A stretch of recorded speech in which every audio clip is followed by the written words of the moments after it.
সবচেয়ে বড় কবিরা গুনাহ কোনটা তোমরা জানো নাকি?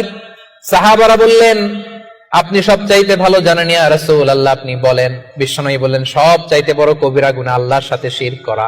হেলান দিয়ে 2 নম্বরে উকুকুল ওয়ালিদাইন, মাতা পিতার অবাধ্য হওয়া।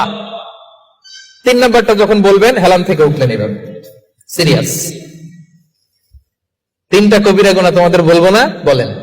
2টা বলছে হেলান দিয়ে, একটা হচ্ছে আল্লাহর সাথে শিরক করা, 2 নম্বর হচ্ছে মাতা পিতার অবাধ্য হওয়া। 3 নম্বরটা যখন বলবেন, ওয়াকানা মুত্তাকিয়ান, তিনি হেলান দেওয়া ছিলেন, ফাজালাসা, সিরিয়াস হয়ে বসলেন।